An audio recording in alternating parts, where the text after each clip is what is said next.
Perfecto, muy bien. Vamos a hablar hoy día entonces de discernimiento y voy a dividir esto como en tres grandes áreas, ¿ah? Para que nos hagamos ya la idea mental. Lo primero que vamos a hablar es del discernimiento en términos humanos, ¿ah? Discernimiento que tiene y puede hacer cualquier persona, no necesariamente en el ámbito de la fe. Después voy a dar paso a una segunda etapa, donde vamos a hablar, o voy a tratar de presentar, el discernimiento cristiano, que tiene sus características particulares. Y finalmente voy a abordar un tema que es muy relevante para el diaconado, creo, sobre todo porque hay muchos discernimientos que se hacen en pareja, digamos, en matrimonio. Entonces, voy a tomar el esquema del discernimiento comunitario para poder también ayudarlos y darles algunas pistas de cómo hacer discernimiento también en matrimonial. Entonces, comencemos. Así como lo primero que habría que decir es tratar de responder la pregunta, ¿qué es el discernimiento? ¿Ah? Y el discernimiento, dicho así en corto, una frasecita muy cortita que se la saqué a un librito bien interesante que tiene José Luis Serra, un jesuita mexicano. Dice él que es un proceso personal de búsqueda de la voluntad de Dios. ¿Ah? Eh, José Luis desarrolla esto mucho mejor. Si pueden encontrar ese libro, yo les recomiendo buscarlo. Es un libro muy práctico. Y para esta presentación saqué muchas cosas de ese libro. Eh, el discernimiento, entonces, es un proceso personal de búsqueda de la voluntad de Dios. Primero, entonces, en esta afirmación, el discernimiento es un proceso, es decir, es un camino eh, donde uno va encontrando la voluntad de Dios, pero no es, por decirlo de alguna manera, una búsqueda que uno encuentra una vez y como que se quedara ahí o se frenara, o fuera la única respuesta dada de ahí para siempre. En general, el camino del cristiano es justamente eso, es un camino en el cual tiene que ir encontrando la voluntad de Dios permanentemente.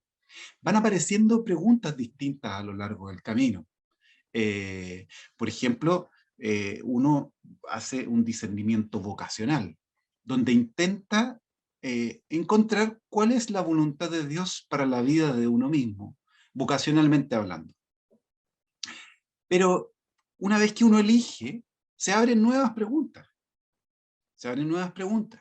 Y bueno, perfecto. Usted tiene la vocación de ser diáconos, yo tengo la vocación del presbítero, otros tienen la vocación de la vida religiosa. Bien, y eso nos abre a nuevas preguntas. Bien, ¿cómo se va a concretar esa vocación hoy día? ¿Cómo se va a concretar el próximo mes? ¿Cómo se va a concretar en este nuevo lugar que me han encomendado misión? Eh, ya. Y en eso también hay que captar que la propia vida nos va instalando preguntas. El contexto pastoral en el que nos estamos desempeñando, obviamente va generando preguntas. ¿Cuál será el mejor modo de plantear una catequesis para estos jóvenes de este grupo hoy día? Con los criterios que tienen, las cosas que leen, las costumbres de fin de semana, las nuevas visiones, el acceso a Internet. Bueno, eso exige también hacer un discernimiento y una búsqueda de por dónde va inspirándonos el Señor para hacer, en este caso, una mejor catequesis, por ejemplo. ¿Ah? Entonces, primero, es un proceso, ¿ya? Es un camino que nunca está, por decirlo de alguna manera, definitivamente hecho. Se va avanzando. Se toman decisiones, pero se va avanzando. Lo segundo es que es personal. Y en este doble sentido, porque es el sujeto, el ser humano, el que hace el discernimiento, pero hace el discernimiento en un encuentro con un otro que también es persona, Dios, que tiene algo que decir, que tiene algo que decirme. Entonces, es un proceso, ¿sí?, de diálogo, diríamos, entre Dios y yo, donde me pongo a la escucha, ¿sí? Pero también donde tengo algo que decir y me sigo poniendo a la escucha. Entonces, en ese diálogo es un diálogo entre dos personas, ¿sí? En este caso, el Señor y uno. También, como dice esta frasecita, es un proceso de búsqueda. Eh, no es, en el discernimiento no es algo que esté dado así como claramente, con una nitidez. Si fuera tan nítido, uno diría, bueno, no hay nada que discernir, pues si está tan claro el asunto. No, hay que buscar, hay que buscar. Y precisamente en esa búsqueda vamos haciendo tanteos, vamos haciendo avances. ¿Ah? Pero con un cierto sentido así como de provisoriedad, de que hay algo que tengo que seguir ahondando. Es un poco, me imagino, bueno, todos ustedes han tenido la experiencia de conocer personas, a otras personas, ¿ah? Pero el conocimiento de una persona nunca es definitivo. Siempre hay algo más, siempre hay algo por profundizar, siempre hay algo que sorprende. Entonces, siempre hay una búsqueda del otro. Eh, es como si las personas fuéramos una especie de cebolla, ¿no? Y en la cebolla, bueno, uno va sacando una capa, va sacando otra capa, y siempre uno va, para poder profundizar, va sacando otras capas y va entrando en el conocimiento de alguien, ¿ah? Y la voluntad de alguien. ¿Ah? Entonces es una búsqueda que vamos nosotros así, en la cual vamos profundizando. Eh, y aquello que se busca es la voluntad de Dios. O sea, hay un supuesto básico que es que Dios quiere algo para la humanidad, quiere algo para la historia y quiere algo para ti, para tu misión. Entonces, buscar y hallar aquello que Dios quiere para mí. Esa es la esencia del discernimiento. Es un proceso personal, entonces, de búsqueda de la voluntad de Dios. Ahora, esto tiene ciertos requisitos eh, personales para ti, que va a hacer el discernimiento. Lo primero es que para hacer discernimiento se requiere estar atento a la realidad. La realidad nos interpela. Hay una realidad externa, por ejemplo, que nos desafía. Hoy día, como decía muy bien Marcelo al inicio, bueno, estamos con la elección de constituyentes. Hay un momento del país que nos está desafiando, que nos mueve, que nos toca. Entonces, estar atento a eso es sumamente importante. Y esa atención es el primer requisito para el discernimiento. ¿Ah? Que la realidad que está sucediendo no me resbale, sino que de alguna manera yo me deje tocar, me deje permear por eso. Esto lo vemos nosotros en algunas frases que son como frases típicas o recurridas por nosotros en Chile y también en el lenguaje eclesial. Por ejemplo, cuando hablamos de tener los pies en el barro. Lo que queremos decir es que estamos en contacto con la realidad del país, la realidad de la gente, los dolores de la gente. Eso es tener los pies en el barro. Distintos de, diríamos nosotros, aquellos que, por ejemplo, hacen políticas públicas de escritorio. Y uno dice, bueno, pero entienden cómo funciona el mundo. Bueno, esa atención a la realidad externa, diríamos nosotros, es tener los pies en el barro, dejarse tocar, dejarse permear, afectar por lo que hay ahí fuera. Pero el segundo polo de atención y requisito del discernimiento es lo que llamamos nosotros esa atención a la realidad interna. ¿Qué es lo que me sucede a mí con lo que sucede ahí fuera? ¿Qué es lo que me provoca internamente esto que yo experimento? Que yo estoy experimentando de la realidad. Esa tensión interna es sumamente importante para hacer discernimiento, porque vamos a ver más adelante, pero se van produciendo movimientos interiores. Y esos movimientos interiores es importante atenderlos, mirarlos, y ser capaces de describirlos, diferenciarlos. Voy a profundizar un poquito más adelante sobre eso, pero ser capaces de distinguir matices. No es lo mismo sentir miedo, por ejemplo, que terror. Bueno, hay un matiz ahí. ¿Ah? No es lo mismo el miedo que la ansiedad. A veces ciertas situaciones de incertidumbre me generan ansiedad, me pongo ansiosa, ansioso. Bueno, eso es importante distinguir cuáles son. Y a veces el problema, uno de los problemas que tenemos para discernir, es que tenemos poco lenguaje para expresar lo que nos está pasando. En ese sentido, el librito de José Luis Serra es bien bueno porque hace una lista de muchos sentimientos posibles. Entonces, dentro de las emociones, las emociones básicas, como la alegría, el miedo, la tristeza, bueno, José Luis dice, bueno, pero podemos expresar nosotros de esto, y no sé si hace una lista de unos como 140 sentimientos. Y uno dice, bueno, hay matices. ¿Ah? La vida de lo que me sucede en mi interior tiene muchos colores. Entonces, poner atención a esa realidad interna y ser capaces de expresarla. Otro requisito básico del discernimiento es la intención de hacernos responsables de la realidad. Hacernos responsables de ello. O sea, para discernir, uno quiere discernir básicamente qué hacer ante la realidad, qué actitudes tomar o tener ante la realidad. Entonces, eso es la intención de hacerse cargo, de responsabilizarse, de decir que es algo teológicamente muy importante. El Señor ha puesto el curso de la tierra, de la humanidad, en nuestras manos, hacernos responsables, como en el libro del Génesis que dice, bueno, aquí está aquí está la creación, ¿sí? Administrela. ¿Ah? Bien. Entonces la intención de hacernos cargo y responsables de esa realidad. Si yo no quiero hacerme cargo de la realidad, bueno, no tengo nada que discernir. Muy simple. Y por último, creer que la realidad puede ser mejor.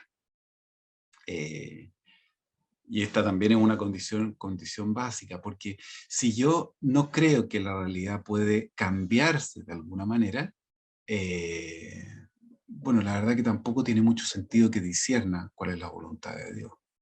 Eh, el discernimiento, dicho de otro modo, es el modo que tiene Dios de de hacernos cargo y responsables de la realidad, es hacernos instrumentos suyos. ¿Ah? Ahora, para ser un buen instrumento de la obra de Dios, tenemos que discernir qué es lo que Dios quiere que hagamos. Es como, diríamos nosotros, el pintor que quiere hacer un bello cuadro y tiene un pincel. Bueno, nosotros somos el pincel. Y Dios quiere hacer un bello cuadro, pero requiere del pincel una cierta docilidad para efectivamente ir siguiendo los movimientos de este pintor, qué es lo que quiere ir él haciendo en la tela, cuáles son los colores que quiere ir tomando, y con cuánta flexibilidad poner nosotros en el trazo, hacernos dóciles a eso. Entonces, si queremos ser instrumentos de la obra de Dios, necesitamos discernir qué es lo que Dios quiere que nosotros hagamos en la historia. De eso se trata. Ahora, una cosa que se va a desprender y que lo voy a ir mostrando más adelante también, es que uno no discierne, no es una simple elección entre cosas buenas y cosas malas. Si yo tengo al frente una elección entre algo bueno que hacer y algo malo que hacer, bueno, no hay nada que discernir. O sea, haga lo bueno. ¿Sí? Uno entre lo bueno y lo malo no elige. Si un cristiano toma lo bueno. Entonces, no hay mucho que discernir ahí. Eh, el discernimiento se aplica cuando tengo que elegir entre dos cosas buenas para tomar aquella que es la mejor. ¿Ah? Para tomar aquella que es la mejor. De eso se trata el discernimiento. ¿Mm? Eh, Perdón, voy a ir una palabra, una atrás todavía. Y aquí una cosa que me parece muy importante es que uno toma, como les decía, no diciendo entre cosas malas, sino que se trata de ir escogiendo aquello que es lo mejor entre muchos caminos posibles. ¿Cómo hacer, cómo ir haciendo esto? Vamos primero nosotros a ver un pequeño esquema sobre el discernimiento a nivel más humano. ¿Ah? ¿Cómo hacer? Esta es la pregunta. ¿Cómo hacer para ir filtrando? Discernimiento, la palabrita discernimiento tiene que ver con cernir. ¿Ah? Cernir es como hacían antiguamente en las casas que se cernía la harina, ¿sí? Porque se molían los granos de trigo en la casa. Entonces quedaban a veces impurezas, ¿no? Y la idea es quedarse con la harina fina. Entonces se iban pasando por el sedazo la harina recién sacada del molinillo, y se iban pasando por el sedazo, y íbamos dejando pasar la harina fina y íbamos limpiando y separando de ella aquello que son impurezas. La vida tiene mucho de eso.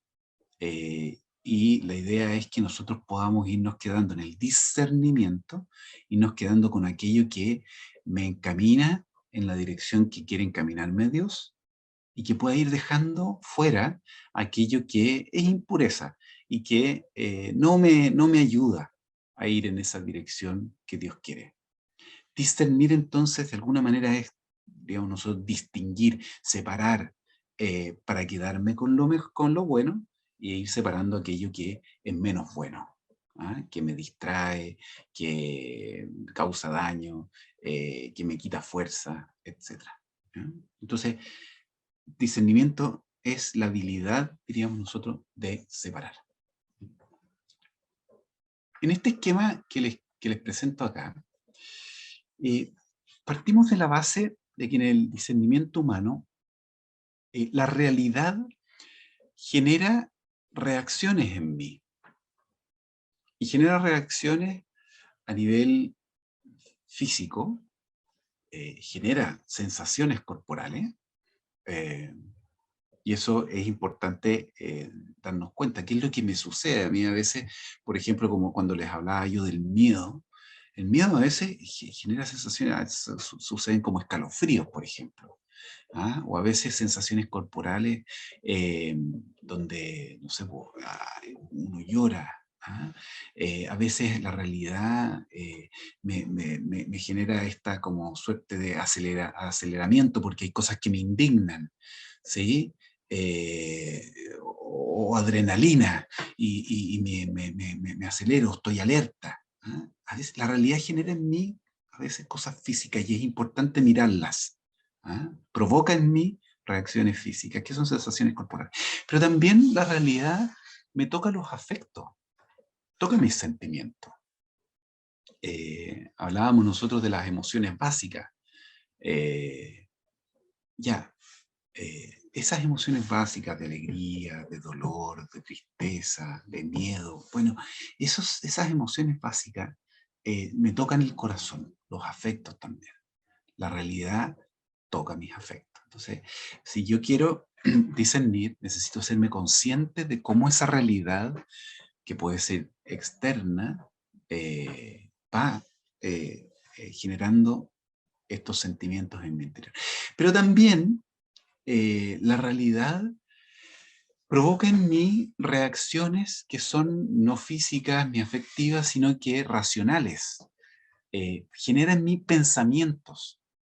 A veces, cuando yo estoy mirando algo fuera de mí, se me ocurre un concepto, se me ocurre una idea, me ocurre una frase, eh, digo, oye, esto es una síntesis, un intento de explicación. ¿Esto por qué sucede? Y sale algo, bueno, genera entonces también la realidad reacciones a nivel racional, que llamamos nosotros pensamientos. Y finalmente, también la realidad me toca la voluntad, toca, genera en mí deseos de hacer algo habitualmente, deseos de lograr algo. Por ejemplo, cuando uno se enfrenta a una injusticia muy grande, por ejemplo, en la calle, qué sé yo, uno podría decir, bueno, a ver, se me generan muchas cosas. De pronto me generan estados de alerta. A veces en mis sentimientos me provoca rabia, indignación. Eh, la razón, cuando yo veo esa injusticia, empiezo a pensar, a ver, espérate, esto lo estará haciendo porque se lo merece a esta persona, tal vez no tanto, y empiezo a encontrar explicaciones. Hay explicaciones que me satisfacen, otras que no me satisfacen. La voluntad puede ser el deseo de ir a defender a esa persona, puede ser el deseo de golpear al agresor. eh, se me generan en mi interior deseos también, movimientos, diríamos nosotros, a hacer algo frente a esa realidad que estoy encarando. Entonces, en el discernimiento de todo ser humano, el punto de partida es esta realidad que, ojo, puede ser una realidad externa o una realidad interna, que provoca en mí reacciones, al menos en estas cuatro dimensiones: física, afectiva o emocional, razón y a nivel de la voluntad. Entonces, ahí tenemos nosotros una primera clave que tiene que ver con el discernimiento humano. Entonces, vamos a hacer ahora un ejercicio en el que nos va a ayudar Marcelo. ¿Qué es lo que vamos a hacer? Eh, Marcelo nos va a proyectar dos videos que son muy cortitos. Duran 2 minutos y medio cada uno, más o menos. O el primero puede durar 3, algo así. Pero son dos historias que yo los invito a observarlas con detención y poder escribir en alguna parte, como en esta tabla que les estoy mostrando, las sensaciones que les provoca a nivel corporal, ¿ya? Sensaciones a nivel corporal. Poder poner emociones o sentimientos que se les suscitan. Poner a propósito de qué. ¿Qué sentí? Sentí tristeza, sentí rabia. ¿Qué sentí? Traten de ponerle y tratar de ponerle también matices. Pensamientos, las ideas que se me ocurrieron a través de esto. Y también algunos deseos. Pueden ser deseos para hacer algo sobre la realidad, pero quizás son deseos de hacer algo sobre mí mismo. Es decir, oye, ¿sabes qué? Yo, tal vez a partir de esto, yo debería hacer algo, debería cambiar en algo, o debería moverme a generar un cambio en mis estructuras de tiempo, las cosas que hago, mis prioridades, cómo yo me relaciono con los demás. Bueno, vean ustedes así como los deseos que se les suscitan. ¿Ah?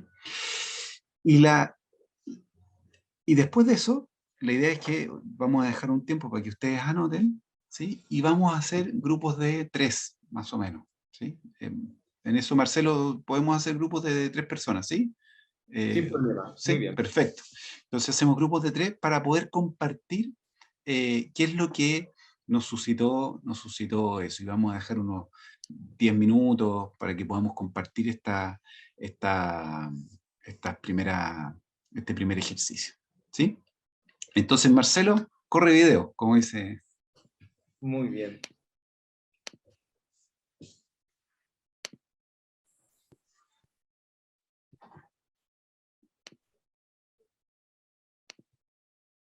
Va el primero, ¿ah? ¿Se ve, Juan Cristóbal? ¿Sí?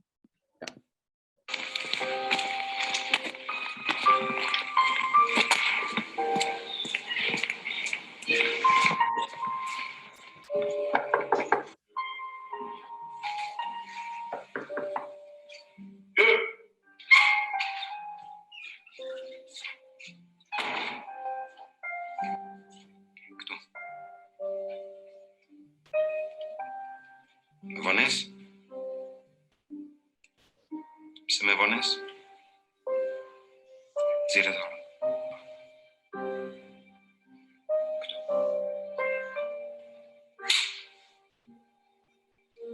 Σκοτώ. Edhe mos e përsërit më, qetësi.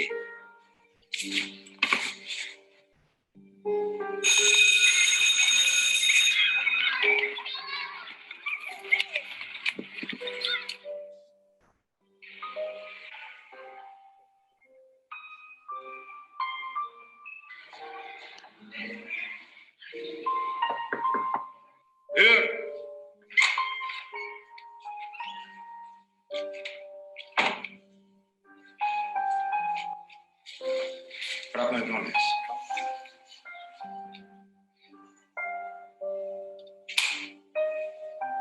Shkon.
Vamos a ver el otro.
Bueno,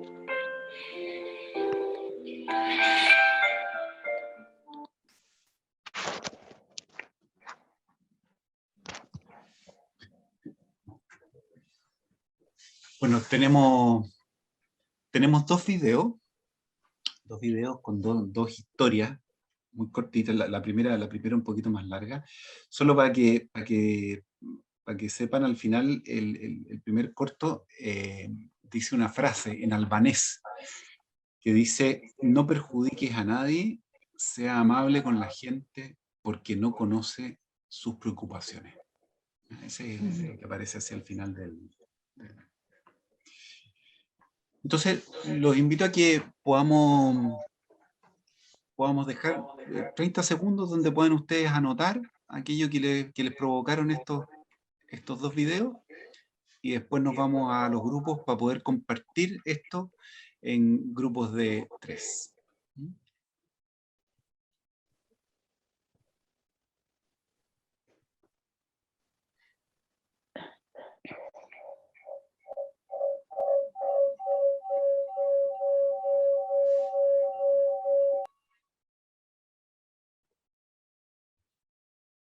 Me gustaría así como recibir 2 o 3 ecos a propósito del ejercicio, ¿ah? De qué fue lo que sucedió con esta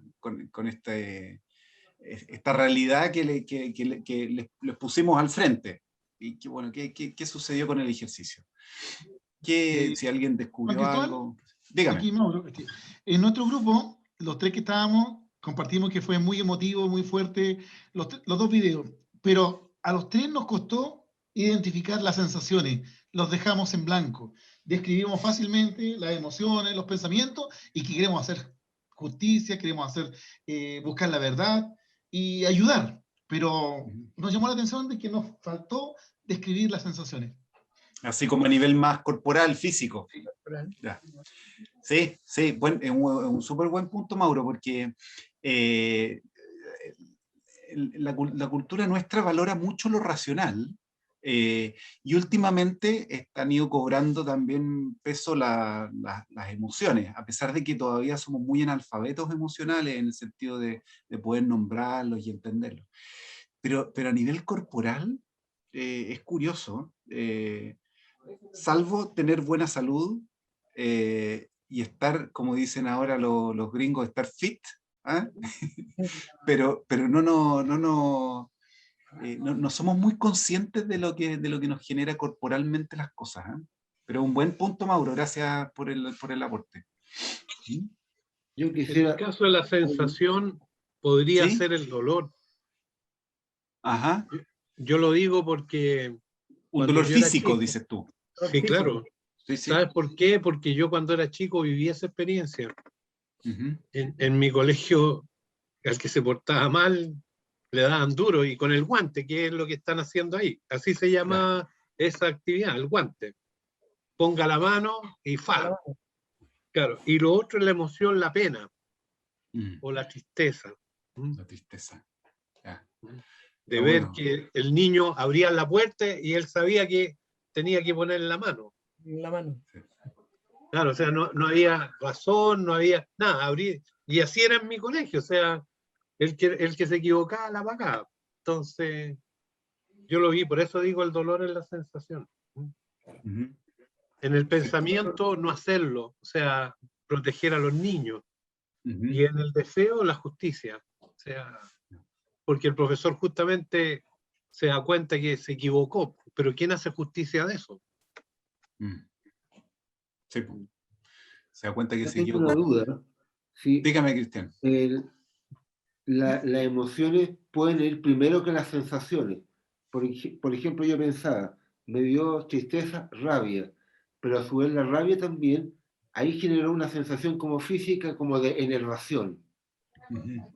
¿Podría ser eso también al revés, no necesariamente sensación y después emoción? Sí, un súper buen punto, Cristian, porque efectivamente cuando yo lo pongo en estas 4, no es que vayan en orden, necesariamente. Sí, a veces lo que me viene es un deseo, y después me doy cuenta, o después sucede en mí una reacción más corporal, o una emoción afectiva, ¿sí? No hay un orden en esto, así como de una cosa primero y después la otra. ¿Ah? Eso es súper importante.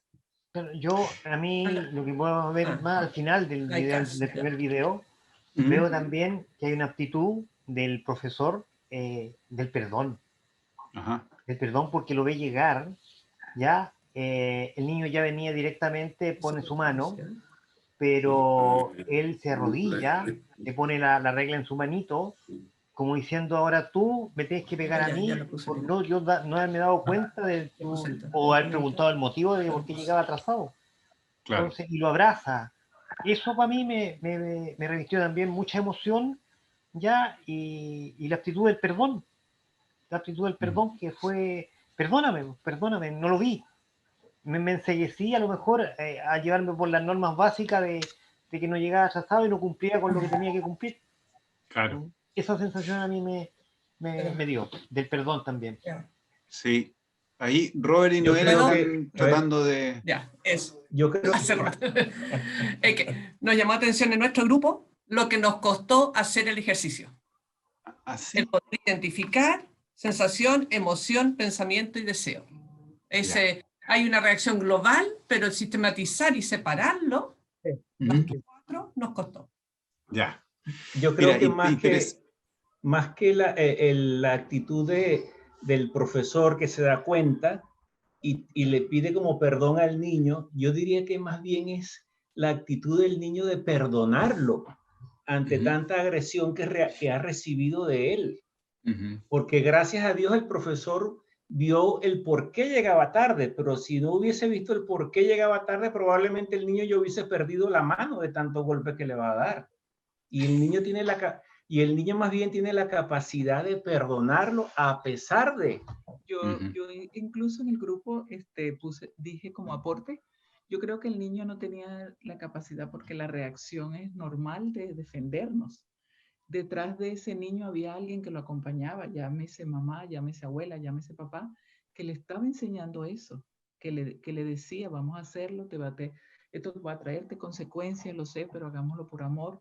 Porque lo normal, lo digo porque yo tengo un nieto de esa edad más o menos, lo normal es que se hubiese defendido y se hubiese puesto bravo en el momento y le hubiese dicho, yo lo hago por esto, por esto.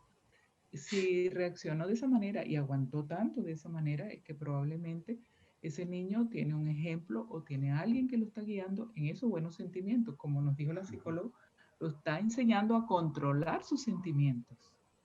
Y eso para mí es algo demasiado valioso, que no nos enseñaban a nosotros cuando estaban pequeños, porque uno se ponía bravo. No se ponga bravo, o no se ponga brava. Sí. Hay una cosa que me parece interesante aquí, que es bueno poner. Para poder discernir, y es un aprendizaje hay que ejercitar habitualmente músculos que no tenemos tan ejercitados. ¿Ah? El músculo, decíamos, de la atención interna, cierta destreza, como les decía, para nombrar y salir de las 5 emociones más básicas. ¿Ah? O sea, ya hoy día en el mundo contemporáneo somos lo básico de lo básico. En el fondo uno le pregunta a la persona cómo está y te dicen bien o mal. Y no hay mucho más variedad en este asunto. Pero cuán necesario es identificar niveles distintos, qué sé yo. Por eso es interesante lo que les decía esta lista de sentimientos de Serra. ¿Ah? Ahora, una última cosa que quisiera comentar a propósito de esto para poder seguir adelante, es que es importante captar que estas cosas, estos 4 ámbitos de reacciones, son reacciones que no son juzgables, diríamos, no son ni buenas ni malas. Así como decir, oye, si me da rabia con esta cuestión y me dan ganas de patear al profe, bueno, está bien, es lo que me sucede, ¿sí? Pero en eso no hay ninguna intencionalidad, no hay algo que tú puedas controlar. Por lo tanto, no es en sí mismo ni bueno ni malo, ¿sí? Ahora, si yo efectivamente lo pateo, ya, ese es otro cuento. ¿Ah? Ahí sí, eso es responsabilidad de uno, ¿ah? Hacerlo. Pero es importante porque hasta aquí cómo reaccionamos, no podemos calificarlo moralmente. Y ahí es bueno no calificarlo moralmente. Está ahí. Hay cosas que me dan tristeza, hay cosas que me dan alegría, y yo no elijo qué sentir. Es como que ustedes criticaran a alguien porque tiene frío. No debería sentir frío porque no hace frío. Perdón, pero yo siento frío. ¿Qué le voy a hacer? ¿Ah? Entonces, bueno, lo mismo con la tristeza, lo mismo con la alegría, lo mismo con lo que me surge como deseo. De pronto los pensamientos que me vienen a la cabeza tampoco los manejo necesariamente. Bueno, ¿para qué decir las reacciones corporales? Solo un aporte. El día jueves hablábamos de las emociones. ¿Sí? Entonces, claro, yo sé que entre los que están presentes hay profesores.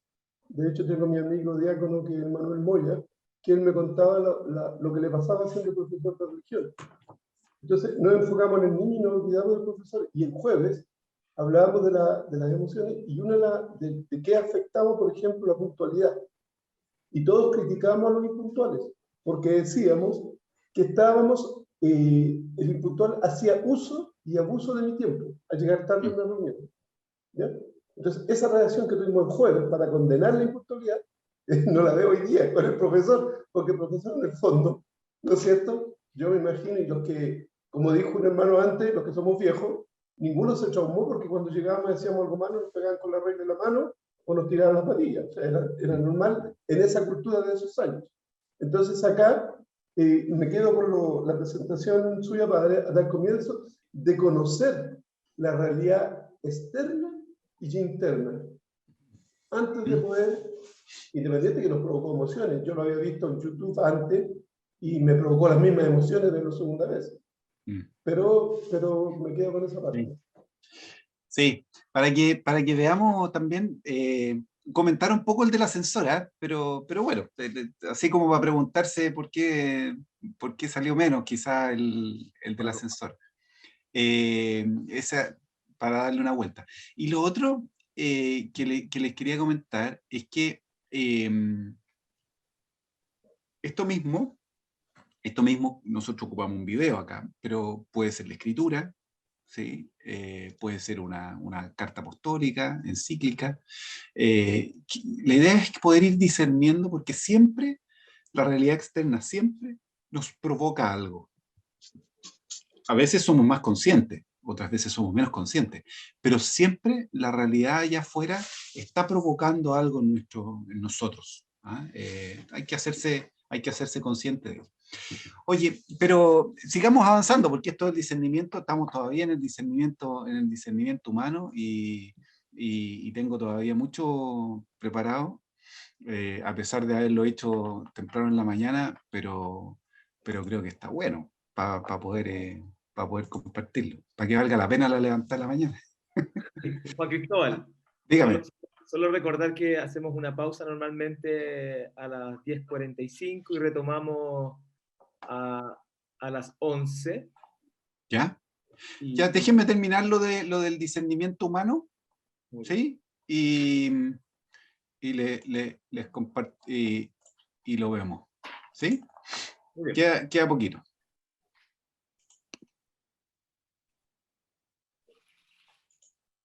Ahí está. Bueno, entonces este es el ejercicio que hicimos nosotros. Entonces, en el discernimiento humano lo que veíamos era esto, ¿no? Teníamos esta realidad que nos provoca reacciones en nosotros, en estos 4 aspectos al menos, ¿ah? Al menos en estos 4 aspectos. Pero hasta aquí, nosotros lo que estamos haciendo es experimentar cosas. ¿Dónde viene el discernimiento? Genuinamente. Vienen los pasos siguientes, donde yo, una vez que experimento cosas, necesito confrontar esto que estoy experimentando, necesito confrontarlo con mis valores. ¿Ah? Yo tengo una estructura, todos tenemos una estructura valórica, tenemos una estructura de las cosas que creemos con firmeza, aquellas cosas que creo que nos hacen bien y creo que no nos hacen bien. Bueno, esos valores, lo que es adecuado para la vida, cuáles son las cosas que son importantes y las que no son importantes en la vida. Bueno, todos esos son valores y tenemos una estructura valórica. Entonces, es confrontar estos pensamientos, confrontar sobre todo, yo diría, los pensamientos y los deseos de hacer algo, confrontarlo con los valores y ver si estos son adecuados en el sentido de que fortalecen aquello que es valioso para mí o más bien lo debilitan. Entonces, los valores son una estructura que me permite a mí, de alguna manera, recién aquí, dar el paso de enjuiciar y decir, bueno, a ver, esto que deseo, ¿debería hacerlo o no? O estos pensamientos que me surgen, ¿son pensamientos que son constructivos o no?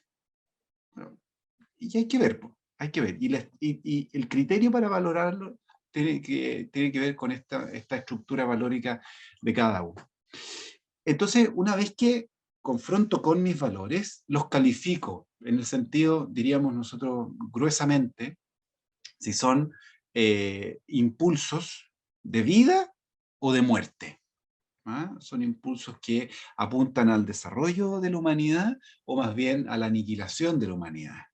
¿Ah? Son impulsos que aportan al crecimiento tuyo como persona o de los que tienes cerca, o más bien los apabullan, los aniquilan. Bueno, entonces confronto, los califico y actúo.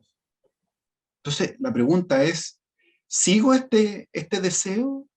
¿Sigo estas ideas que tengo? ¿O más bien tendría que reorientar esto? Tendría que reordenar y decir, mira, aquí hay una fuerza en mí, hay un deseo que yo no, esta indignación que siento frente a esta injusticia no puede significar que golpee a este señor. Entonces tal vez lo que debería hacer, y ahí viene la reorientación, lo que debería hacer, en vez de acoger ese deseo de agredir a este profe, por ejemplo, debería tal vez generar una conversación con él, debería conversar con el curso, ya, ahí hay algo que reorientar.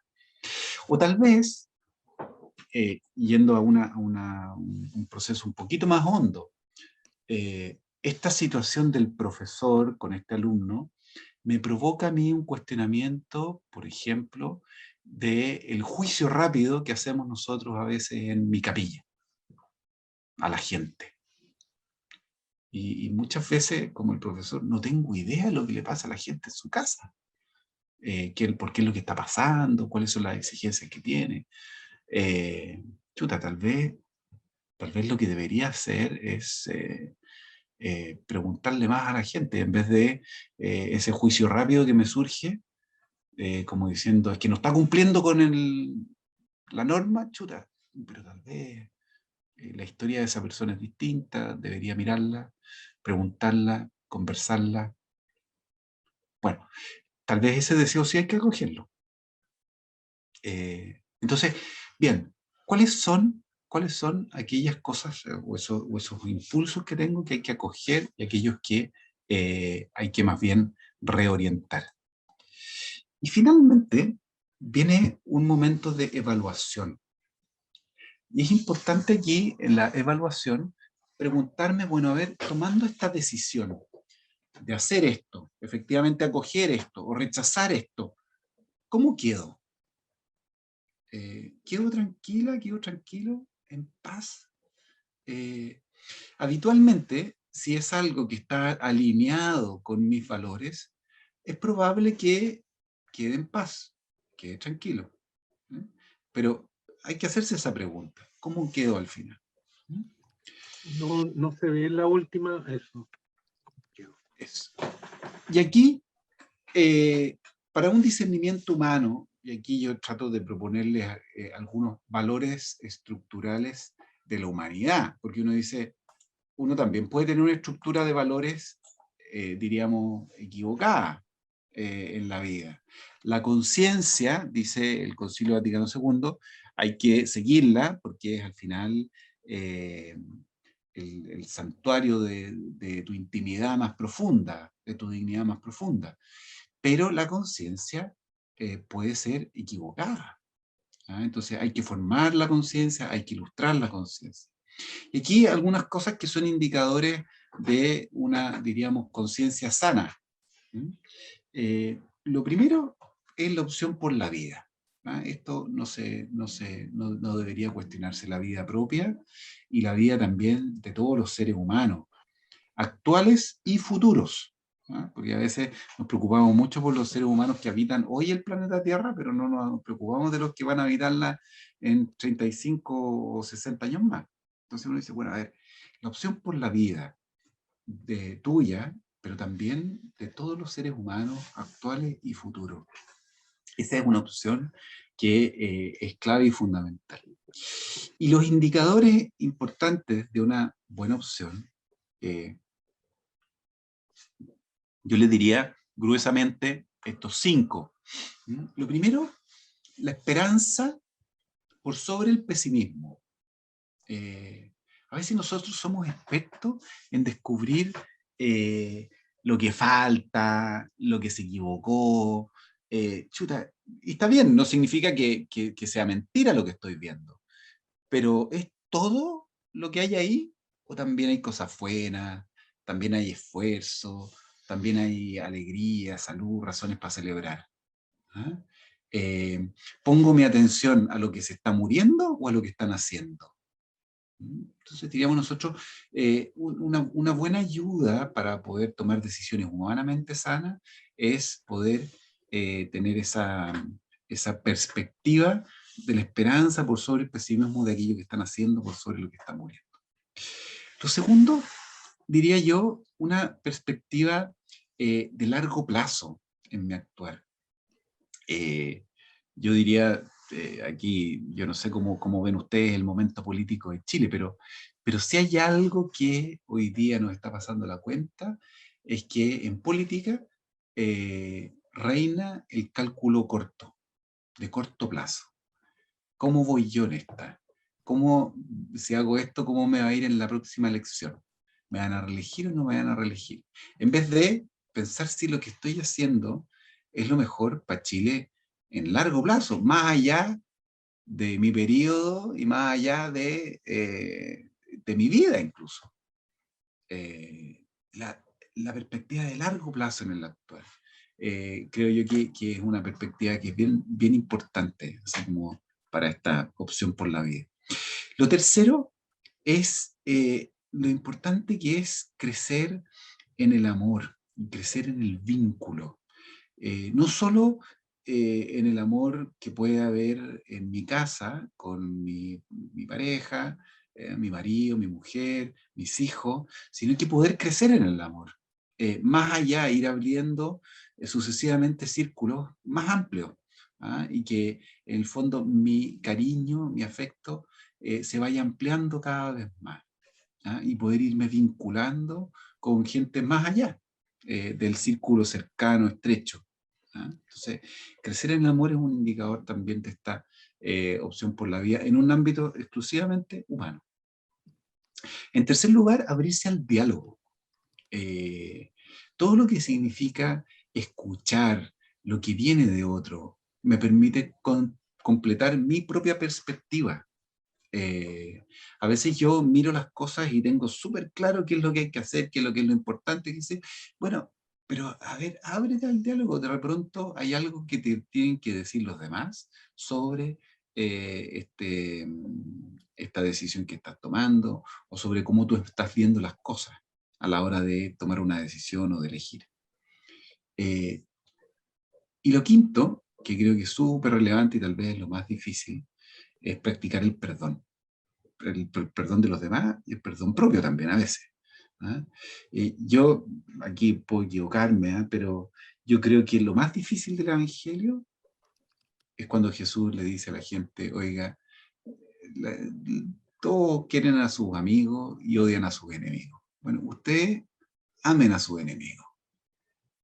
Chuta, esa cuestión, bueno, Jesús la practica, a pesar de que es duro con los fariseos, siempre busca su conversión, y Nicodemo, siendo un fariseo, tiene grandes conversaciones con Jesús. Y por otra parte, cuando llega el momento de la cruz, tiene palabras de perdón para los que lo están clavando. Y uno dice, acá hay una cuestión que a uno... Lo más difícil, creo yo, del Evangelio es esto de practicar el perdón de los demás, queriéndolo genuinamente, ¿eh? Queriéndolo genuinamente. Y el supuesto básico para poder hacer un buen discernimiento humano es una autoestima sana.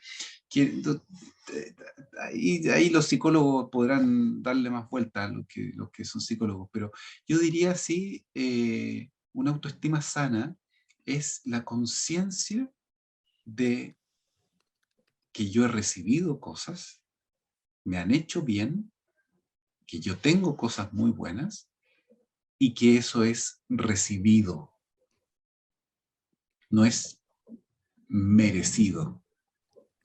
Esa es como porque sitúa el talento, los dones que tú tienes, los sitúa en su lugar correcto. No se te produce esa como avidez por protegerlo, qué sé yo, porque tú sabes que has recibido, ¿sí? Y tampoco te lo apropias, ¿ah? Narcisistamente, pero lo reconoces, porque no significa tampoco que lo tapes, ni que lo desprecies, ni que, no, lo reconoces. Tienes cosas muy buenas, ¿sí? Pero finalmente son recibidas siempre de otro, de la gente que ha apostado por ti, que te ha querido, y en último término siempre recibido de Dios. Pero ese supuesto de la autoestima sana, creo yo que es básico para poder hacer cualquier discernimiento. Entonces, bueno, les propongo que, como decíamos, tengamos nosotros y vamos después a pasar al discernimiento cristiano, ¿ah? Pero dejemos, como decíamos, unos minutitos. 10 minutos, Marcelo. ¿Sí? Perfecto. Perfecto, gracias.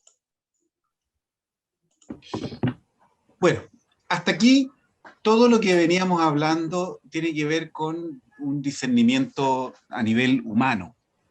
Y la idea es que podamos dar el paso ahora a un discernimiento más propiamente cristiano. ¿Cuáles son los elementos